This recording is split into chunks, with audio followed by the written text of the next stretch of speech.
Have you ever walked away from a conversation only to replay it in your mind for the next 3 days? Someone looked at you differently. Their replies sounded a little colder than usual. Or maybe they simply said, "I'm fine." But somehow, your mind couldn't let it go. You kept wondering, did I say something wrong? Are they upset with me? Did I ruin something? Meanwhile, everyone else seemed to move on like nothing happened. Movies make you cry. Music can completely change your mood. You can walk into a room and immediately sense the tension, even before anyone says a word. People have probably called you too emotional, too sensitive, or told you that you're simply overthinking everything. After hearing it enough times, you may have started believing that something is wrong with you. But what if they're wrong? What if the very thing you've spent years trying to suppress is actually the way your mind was designed to experience the world? Psychology has a name for people who process emotions more intensely than average. And once you understand how this works, you'll finally realize why you feel so deeply, why it can become exhausting, and why learning to manage it could become your greatest strength instead of your greatest burden. Welcome to Wiser You. Let's explore the psychology of people who feel everything deeply.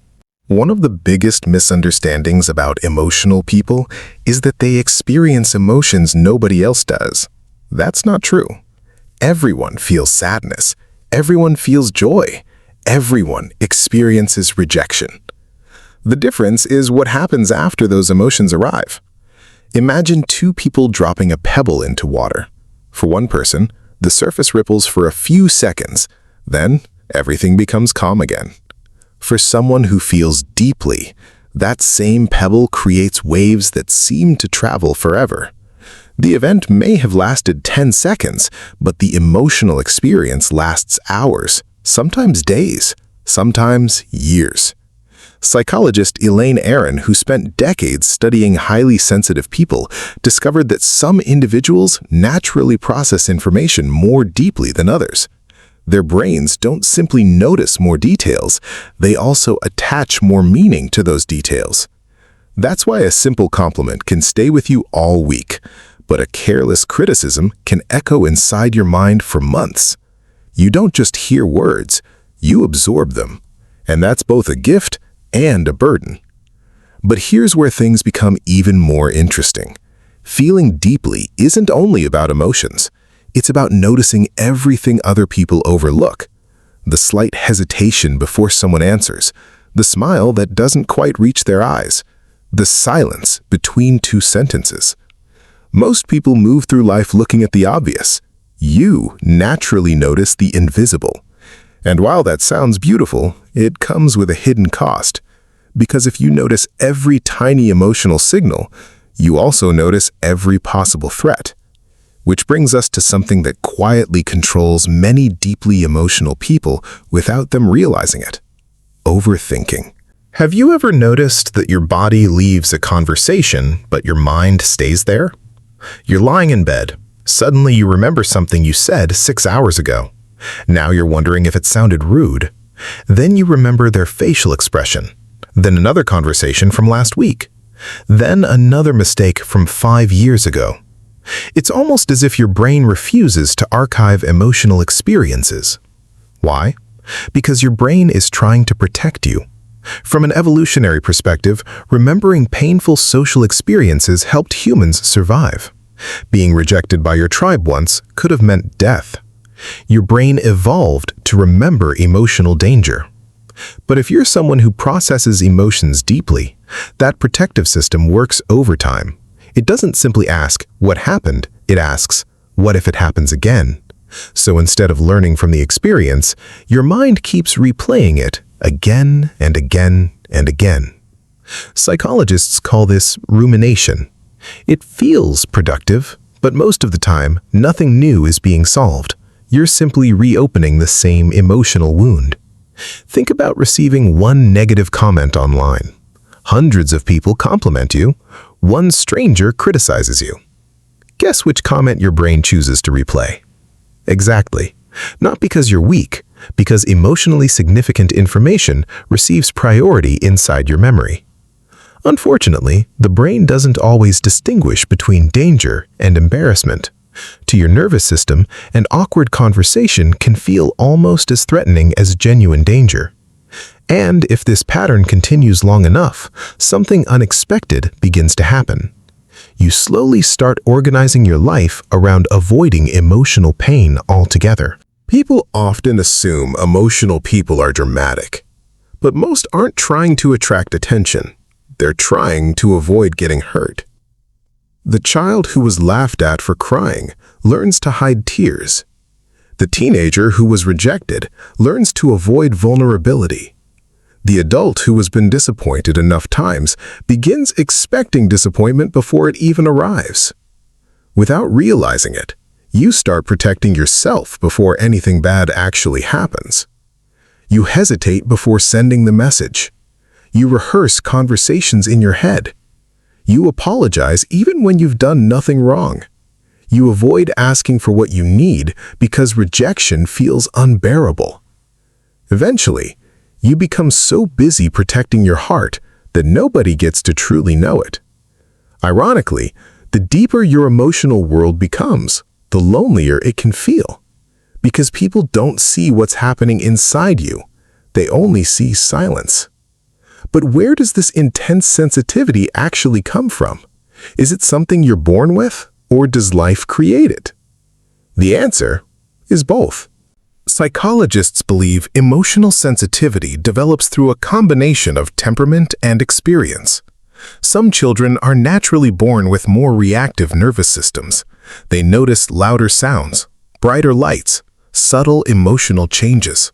From the beginning, their brains process more information. Then life adds another layer. Perhaps you grew up in a home where you constantly had to read other people's moods. You learned to notice tiny changes because they helped you predict what might happen next. Maybe love felt unpredictable. Maybe approval had to be earned. Maybe conflict arrived without warning. Children are incredibly adaptable. If paying close attention kept you emotionally safe, your brain learned to keep doing it. Years later, you're still scanning every room, not because you want to, because your nervous system learned that's how you survive. The problem is, survival habits often remain long after the danger disappears. You continue reading hidden meanings even when none exist. And over time, this creates one of the greatest struggles deeply emotional people face: emotional exhaustion. Have you ever met someone who was upset, and 20 minutes later, you were upset too? Not because they convinced you, but because you somehow absorbed their emotions. Some psychologists call this emotional contagion. Your brain constantly mirrors the emotional states around you. If everyone is anxious, you become anxious. If someone you love is hurting, it feels as though the pain moves into your own body. This is one reason deeply empathetic people often feel exhausted after social gatherings. They're not tired because they talked too much. They're tired because their nervous system spent hours processing everyone else's emotional energy. Imagine carrying an invisible backpack. Every interaction adds another stone: a friend's stress, a coworker's frustration, a stranger's sadness. By evening, you're carrying emotions that never belonged to you in the first place. Eventually, you begin confusing empathy with responsibility. You think it's your job to fix everyone, to comfort everyone, to understand everyone, except yourself. And this is where deep feeling quietly becomes self-neglect. Because while you're busy taking care of everyone else's emotions, no one is taking care of yours, including you. So, does feeling deeply only bring suffering?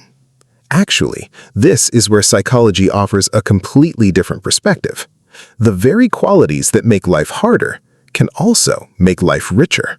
Many of history's greatest artists, writers, musicians, and counselors shared one thing in common. They felt life intensely because they noticed what others missed. Deep feeling often creates deep creativity, deep compassion, deep intuition, deep connection. You don't love halfway. You don't grieve halfway. You don't celebrate halfway.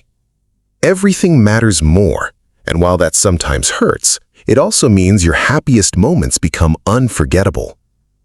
A sunset can move you to tears. A meaningful conversation can change your entire week. A single act of kindness stays with you for years. Your emotional depth allows you to experience beauty that many people rush past. The goal was never to stop feeling deeply. The goal is learning not to drown inside your own emotions. So how do you actually do that? Let's finish with 4 practical shifts. First, stop believing every feeling is a fact. Just because you feel rejected doesn't always mean someone rejected you. Emotions are valuable signals, but they aren't always accurate conclusions. Pause before believing the story your mind creates. Second, separate empathy from responsibility. You can care deeply about someone without carrying their emotional weight. Sometimes the kindest thing you can do is support people without sacrificing yourself. Third, give your emotions somewhere to go. Journal, walk, create music, paint, pray, meditate. Talk to someone you trust. Emotions that stay trapped grow louder. Emotions that are expressed begin to settle. Finally, protect your nervous system.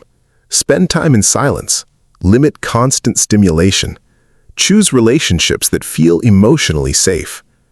Remember, you don't have to attend every argument. You don't have to solve every problem. And you don't have to absorb every emotion that enters the room. Sensitivity isn't something you need to cure. It's something you need to learn how to carry. Carl Jung once wrote, "Knowing your own darkness is the best method for dealing with the darkness of other people." Perhaps that's the real lesson. Your emotional depth isn't your enemy. Unawareness is. The more you understand how your mind works, the less your emotions control you, and the more they begin guiding you toward a richer, more meaningful life. If you've spent years believing you were simply too sensitive, maybe today gave you a different perspective. Maybe you were never too much.